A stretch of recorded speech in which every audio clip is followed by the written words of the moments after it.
नमस्कार दोस्तों, स्वागत है आपका। मैं हूं पिंकेश। दोस्तों आज बात करने वाले हैं लाइफ इंश्योरेंस सेक्टर के बारे में, क्योंकि यहाँ दो कंपनियां जो प्राइवेट सेक्टर की है, एचडीएफसी लाइफ और आईसीआईसीआई प्रूडेंशियल, दोनों के रिजल्ट्स डिक्लेयर हो गए हैं। और आप तो जानते होंगे अच्छी तरीके से ये दोनों जो है कंपनियां अच्छा खासा प्रमोशन कर रही है अपने प्रोडक्ट्स को बेचने के लिए। लेकिन दोस्तों हम लोग हैं इन्वेस्टर्स और हम देखना चाहेंगे इनके आंकड़ों को, इनके आउटलुक को, कैसे है, किस में निवेश करना चाहिए, कौन सा रिस्की है, कौन सा नहीं है। और अल्टीमेटली हमारा ध्यान रहता है रिटर्न्स, कौन सा जो है स्टॉक ज्यादा दे सकता है और ये क्या 10 साल के लिए सुनहरा मौका हो सकता है अगर यहां निवेश करना हम लोग चाहे तो चलिए दोस्तों शुरुआत करते हैं। सबसे पहले हम लोग जान लेते हैं कि 2020 के अंदर में ऐसी कौन सी 4 खबरें हैं जो भारतीय लाइफ इंश्योरेंस सेक्टर को अफेक्ट कर रहा है। दोस्तों ये पहली खबर है। दोस्तों सबसे पहले देखिए अल्टरनेटिव टैक्स रिजीम जो इस बजट के अंदर में पेश की गई थी। सेकंड खबर रहेगी जिसको हम लोग कवर करेंगे दोस्तों, री इंश्योरेंस प्रीमियम हाइक कर दिया गया है। थर्ड दोस्तों हम लोग कवर करेंगे इसमें एलआईसी का आईपीओ आने वाला है। और फोर्थ खबर हम लोग कवर करने वाले हैं जो कोविड-19 या फिर नेशन वाइड लॉकडाउन हुआ है उसके बारे में। तो चलिए दोस्तों सबसे पहले देखते हैं कि किस तरह से अल्टरनेटिव टैक्स रिजीम जो है वो अफेक्ट करने वाला है हमारे लाइफ इंश्योरेंस बिजनेस को। तो हम सब लोग जानते हैं कि अपने टैक्स को बचाने के लिए रिटर्न में हम लोग किसी ना किसी तरह का इन्वेस्टमेंट दिखाते थे एलआईसी के अंदर में या फिर लाइफ इंश्योरेंस प्रोडक्ट के अंदर में, तो हमको डिडक्शंस मिलते थे। और दोस्तों अभी क्योंकि एक ऑप्शन मिल जाएगा कि आप उन डिडक्शंस को हटाकर जो है लोअर रेट से टैक्स भर सकते हो, तो ऐसे में बहुत सारे लोग हो सकता है कि इस वजह से लाइफ इंश्योरेंस प्रोडक्ट्स पे ज्यादा इन्वेस्टमेंट ना करें।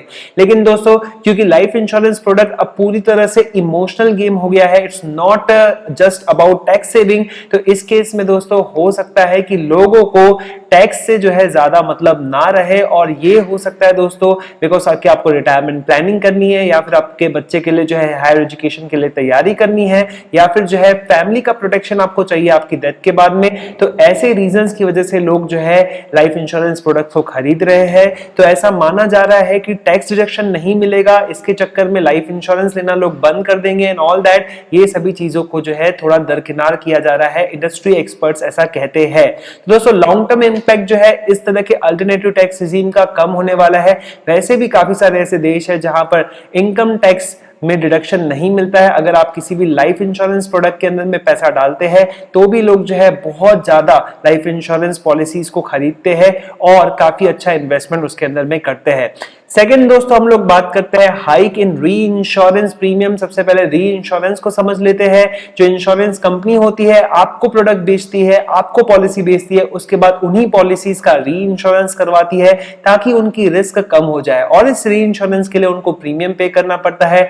अब दोस्तों क्योंकि रिस्क बढ़ गई है इस बिजनेस के अंदर में, तो ऐसे केस के अंदर में जो री इंश्योरेंस कंपनी वाली कंपनियां हैं उन्होंने अपना प्रीमियम बढ़ा दिया है, जिसकी वजह से हो सकता है कि आपकी कंपनी जो है वो प्रीमियम बढ़ा दे या फिर हो सकता है कि वो अपने कॉस्ट की वजह से उनका प्रॉफिट्स कम आ जाए। तो ऐसे केस के अंदर में री इंश्योरेंस प्रीमियम जो है एक और बड़ा मुद्दा हो सकता है।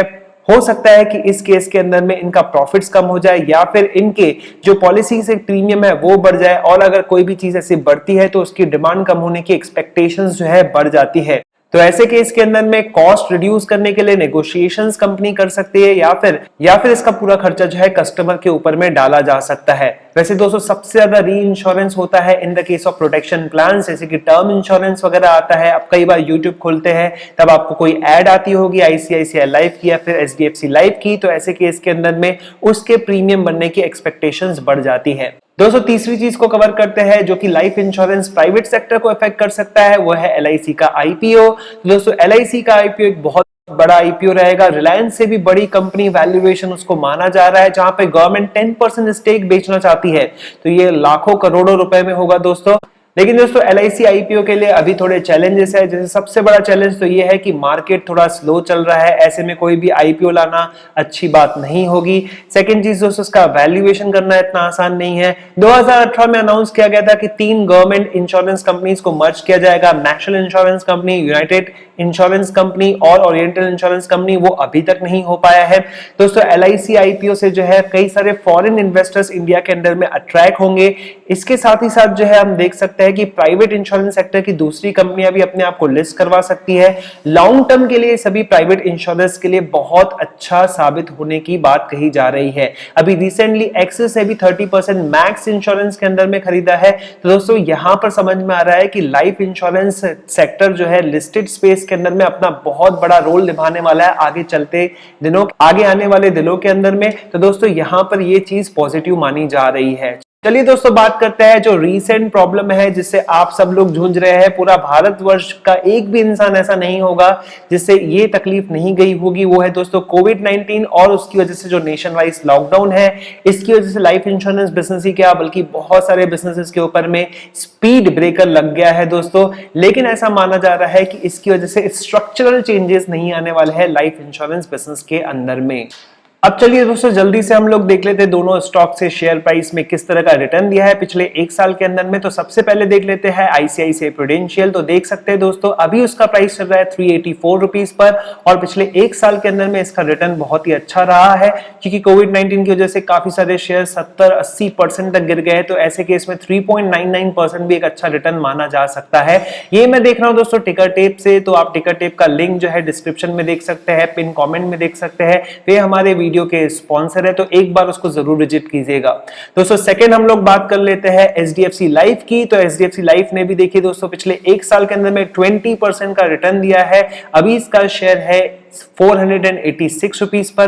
दोस्तों इस तरह के गिरावट वाले माहौल के अंदर में भी यहां पर काफी अच्छा रुझान देखने को मिला है। अगर दोस्तों हम लोग बात करते हैं आईसीआईसीआई प्रूडेंशियल पिछले एक वीक के अंदर में उसने किस तरह का रिटर्न दिया है। तो दोस्तों यहाँ पे रिजल्ट आया, रिजल्ट के बाद में जो है यहाँ पर उछाल देखने को मिला है। वहीं दोस्तों हम लोग बात करते हैं एचडीएफसी लाइफ की। तो पिछले एक वीक के अंदर में जो है यहाँ पर नेगेटिव रिटर्न है, लेकिन अगेन जो है रिजल्ट के बाद में यहाँ पर वापस से जो है खरीदारी का माहौल देखने को मिला है। अब दोस्तों हम लोग देखना चाहेंगे कि कंपनी के इंटरनल्स कैसे है, उसकी फाइनेंशियल्स कैसे है, किस तरह का जो है इसका फंडामेंटल्स वगैरह है। तो कुछ फिगर्स के माध्यम से जो है मैं बात करूंगा। तो आइए दोस्तों मैंने आपके लिए एक स्पेशल जो है यहां पर एक स्लाइड बनाई है, देख लेते हैं दोस्तों एचडीएफसी लाइफ। तो यहां पर उसका मार्केट कैप आप देखेंगे 98,000 करोड़ का है। आईसीआईसीआई प्रूडेंशियल आप देखेंगे तो 55,000 करोड़ रुपए का है। मैं आपको साफ साफ बता दूं कि आज की डेट है 28 अप्रैल 2020 और इसका करंट मार्केट प्राइस जो अभी हमने देखा 487 रुपीस का चल रहा है एचडीएफसी लाइफ का। और आईसीआईसीआई प्रूडेंशियल का आप देखेंगे तो 383 पर है। एएमयू अगर आप देखेंगे यानी कि इन्होंने जो पैसा लिया है लोगों से पॉलिसीज या प्रोडक्ट्स के तौर पर वहां उन्होंने इन्वेस्ट किया है, कहां पर रखा है। तो आप देखेंगे 1.27 लाख करोड़ रुपीस का एएमयू है एचडीएफसी लाइफ का। वहीं आईसीआईसीआई प्रूडेंशियल का आप देखेंगे तो 1.53 लाख करोड़ है। तो आप देखेंगे आईसीआईसीआई प्रूडेंशियल लाइफ के पास में ज्यादा अच्छा एएमयू है। आप देखेंगे दोस्तों इसका 96% एचडीएफसी लाइफ का एएमयू गवर्नमेंट सिक्योरिटीज के अंदर में है और आईसीआईसीआई प्रूडेंशियल का देखेंगे 94%। और दोस्तों अगर सालों के हिसाब से देखेंगे 2019-2020 फाइनेंशियल ईयर को कंपेयर करते हैं तो एचडीएफसी लाइफ का एएमयू बढ़ा है 1% और आईसीआईसीआई प्रूडेंशियल का एएमयू कम हुआ है 5% से। दोस्तों सॉल्वेंसी रेशियो के बारे में बात करेंगे तो आईसीआईसीआई प्रूडेंशियल ज्यादा मजबूत दिखती है 194% पे, हालांकि उसका पहले का सॉल्वेंसी रेशियो 215% था। वहीं एचडीएफसी लाइफ का पहले का सॉल्वेंसी रेशियो 188% था, अभी वो आ गया है 184% पर। अगर दोस्तों इंडियन एम्बेक्ड वैल्यू की बात करते हैं यहां पर तो दोस्तों यहाँ पे बुक वैल्यू जो है इतनी रिलायबल नहीं मेजर की तो दोस्तों यहाँ पे बुक वैल्यू जो है इतनी रिलायबल नहीं मानी जाती है, इसीलिए हर इंश्योरेंस कंपनी अपनी एम्बेक्ड वैल्यू निकालती है। तो दोस्तों यहाँ पे एम्बेक्ड वैल्यू की बात करें तो एचडीएफसी लाइफ की आती है 18,650 करोड़ रुपीस, जो पिछले साल से 13% अप है। आईसीआईसीआई प्रूडेंशियल की बात करेंगे तो पिछले साल से 6.5% अप यहाँ पे ग्रोथ दिखाई गई है और ये पहुंची है 23,030 करोड़ की। अगर दोस्तों न्यू बिजनेस वैल्यू की हम लोग बात करें तो यहाँ पर जो है किसी भी लाइफ इंश्योरेंस कंपनी का जो वैल्यू होता है 70% वैल्यू जो है उसके फ्यूचर न्यू इंश्योरेंस बिजनेस से आता है, तो न्यू बिजनेस वैल्यू से निकलता है। तो आप देखेंगे दोस्तों यहाँ पर 19 करोड़ 25% जो है ये अप हुआ है। अब हम बात करते हैं आईसीआईसीआई प्रूडेंशियल की तो ये 1605 करोड़ रुपए पर दिखता है। इसके बारे में थोड़ा और बात करेंगे आखिरी में। दोस्तों अगर हम बात करते हैं कि इंटरप्राइज यानी कि एम्बेक्ड वैल्यू पर का रिटर्न कितना है तो आप देख सकते हैं दोस्तों एचडीएफसी लाइफ का है 18% और आईसीआईसीआई प्रूडेंशियल का आप देख सकते हो 15.2%। और इसी की वजह से दोस्तों एचडीएफसी लाइफ जो है प्रीमियम पर है, ज्यादा वैल्यूएशन जो है मार्केट के अंदर में इसको मिल रहे हैं। दोस्तों जैसे हम लोग बात करते हैं प्राइस बुक वैल्यू की, तो यहां पर हम लोग बात करेंगे प्राइस एम्बेड वैल्यू की। तो यहां पर एचडीएफसी लाइफ को मिल रहा है 4.7 टाइम्स का वैल्यूएशन और आईसीआईसीआई प्रूडेंशियल को मिल रहा है 2.3 टाइम्स का वैल्यूएशन। तो दोस्तों इस मामले में कंफर्टेबल वैल्यूएशंस आपको मिलेंगे आईसीआईसीआई प्रूडेंशियल में। और दोस्तों अगर पीई की बात करें तो यहां पर जो है एचडीएफसी लाइफ में 73 का पीई है और आईसीआईसीआई प्रूडेंशियल 48 पर। तो आपको समझ में आ गया होगा, तो आईसीआईसीआई प्रूडेंशियल जो है वो सस्ता है। लेकिन अगर आप ऑपरेटिंग रिटर्न्स देखेंगे एम्बेड वैल्यू पर तो वहां पर 15% है आईसीआईसीआई प्रूडेंशियल का, लेकिन एचडीएफसी लाइफ का आप देखेंगे तो 18% है। अगर दोस्तों वोलेटिलिटी की एक्सपेक्टेशंस देखी जाए तो आपको एचडीएफसी लाइफ में थोड़ा कम वोलेटिलिटी दिखेगा, लेकिन दोस्तों अगर आईसीआईसीआई में बात करेंगे तो ज्यादा रिस्की एसेट दिखता है यहां पर, वहां पे वोलेटिलिटी आपको हाई दिखेगा। अब दोस्तों हम लोग बात करते हैं इनके रीसेंट रिजल्ट्स की। तो चलिए दोस्तों Q4 को हम लोग सबसे पहले देख लेते हैं कि प्रीमियम इनकम के बारे में बात कर लेते हैं। तो जहां हम एचडीएफसी लाइफ के केस में देखेंगे तो इनकी प्रीमियम इनकम Q4 के अंदर में 2.1% अप हुई है, 10,464 पे ये पहुंची है। आईसीआईसीआई प्रूडेंशियल के केस में बात करें तो 4.17 बढ़ के 10,475 करोड़ पे पहुंची है। दोस्तों अगर इन्वेस्टमेंट इनकम की बात करें तो आपको पता है कि मार्केट जो है नेगेटिव जा रहा था और इसकी वजह से इनका इन्वेस्टमेंट इनकम जो है माइनस में गया है। तो Q4 के हिसाब से देखें तो दोस्तों एचडीएफसी लाइफ का माइनस गया है 10,229 करोड़ रुपए। और दोस्तों आप देख सकते हैं ये जो है पिछले क्वार्टर यानी कि Q4 FY19 के अंदर में 3755 करोड़ माइनस था। आईसीआईसीआई प्रूडेंशियल की बात करें तो ये कुछ ज्यादा ही है, आप देख सकते हैं दोस्तों Q4 का 18,940 करोड़, जबकि Q4 FY19 के अंदर में 5617 था। दोस्तों ईयरली अगर बात करते हैं इन्वेस्टमेंट इनकम में जो इन्होंने लॉस यहां पर दिखाया है तो एचडीएफसी लाइफ जो है कंफर्टेबली कम है, 3800 करोड़ के आसपास आपको दिखेगा।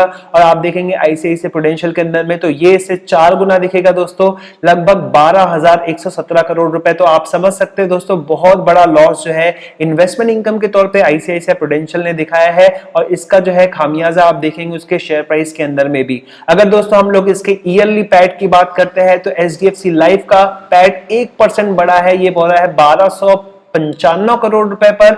आईसीआईसीआई प्रूडेंशियल की बात करेंगे तो उनका पैट 6% डाउन है 1069 करोड़। अब दोस्तों इंश्योरेंस सेक्टर से जुड़े हुए कुछ मेन चीजों की बात करते हैं, जैसे कि value of the new business जो कि 70% वैल्यू देता है, 70% वैल्यू एडिशन देता है लाइफ इंश्योरेंस बिजनेस के अंदर में। तो आईसीआईसीआई प्रूडेंशियल की ग्रोथ वहां पर देखेंगे 21% की, आप एचडीएफसी लाइफ की देखेंगे तो 25% है। अगर आप उनकी मार्जिन देखेंगे value of the new business के अंदर में तो आप देख सकते हैं दोस्तों आईसीआईसीआई प्रूडेंशियल का 21.7% है, लेकिन एचडीएफसी लाइफ का आप देखेंगे 25.9% है।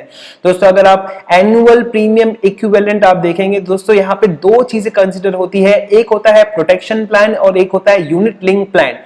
तो दोस्तों यहां पर आप देखेंगे प्रोटेक्शन प्लान के अंदर में हमेशा हाई मार्जिन होती है और हर तरह की कंपनी जो है प्रोटेक्शन प्लान बेचने पर लगी हुई है, जैसे कि टर्म इंश्योरेंस, एन्युटी प्लान्स वगैरह रहते हैं, वही चीज की बात कर रहा हूं। तो यहां पर आईसीआईसीआई प्रूडेंशियल की ग्रोथ है 55%, यानी कि आईसीआईसीआई ने अपने टर्म इंश्योरेंसेस बेचने में बहुत अच्छा जो है मार्केट जमाया है। तो एचडीएफसी लाइफ ने थोड़ा जो है यहाँ पे 22% जो है आईसीआईसीआई के कंपेयर में कम है, लेकिन तो भी दोस्तों 22% कम नहीं होता है। यूनिट लिंक प्लान से जो है आप देखेंगे कि आईसीआईसीआई प्रूडेंशियल ने अपना जो है डिपेंडेंस कम किया है, तो वहां पर नेगेटिव ग्रोथ आपको दिख रहेगी 5.4% की। और अगर एचडीएफसी की बात करेंगे तो वहां पर 18.3% का आपको ग्रोथ दिखेगा। दोस्तों सभी पैरामीटर्स पर आप देखेंगे तो एचडीएफसी आपको अच्छी दिखेगी। अगर आप उसके क्वार्टर वाइज प्रॉफिट्स को भी देखेंगे, पिछले कई सालों के प्रॉफिट्स को भी आप देखेंगे तो वो आपको बढ़ते हुए नजर आएगा, लेकिन in case of the ICICI prudential वो आपको जो है कुछ समय के लिए बढ़ते हुए दिखेगा, फिर नीचे आते हुए भी दिखेगा दोस्तों। तो ऐसे केस के अंदर में आईसीआईसीआई प्रूडेंशियल थोड़ा रिस्की है। तो मैंने आपको इसके पहले प्राइस टू एम्बेड वैल्यू भी दी थी, उसके बेसिस पे आप ये जान सकते हैं, समझ सकते हैं अच्छी तरीके से कि रिस्की वाला कौन सा स्टॉक है और कौन सा वाला स्टॉक रिस्की नहीं है। अगर दोस्तों मुझे यहाँ पर इन्वेस्ट करना रहता था इस प्राइस के अंदर में तो मैं जरूर करता था। तो मेरे पास में अगर 1 लाख रुपए रहते थे तो 50,000 रुपीज पे इन्वेस्ट करता था, तो उसमें से 25,000 रुपीज आईसीआईसीआई लाइफ के अंदर में डालता था और 25,000 रुपीज में एचडीएफसी लाइफ के अंदर में डालता था। और इसके बाद में अगर मार्केट डाउन होता है 30-35% शेयर्स जो है इसके डाउन आते हैं, तो मैं अपना सेकंड इंस्टॉलमेंट 25,000 का यहां पर डालता था। आई होप आपको ये वीडियो काफी पसंद आया होगा। अगर पसंद आया होगा तो लाइक कर दीजिए, शेयर कर दीजिए और दोस्तों हमारे चैनल को अगर सब्सक्राइब नहीं किया है तो आज सब्सक्राइब कर लीजिए। धन्यवाद दोस्तों, इसी तरह के और वीडियोस लाते रहेंगे, तब तक के लिए नमस्कार।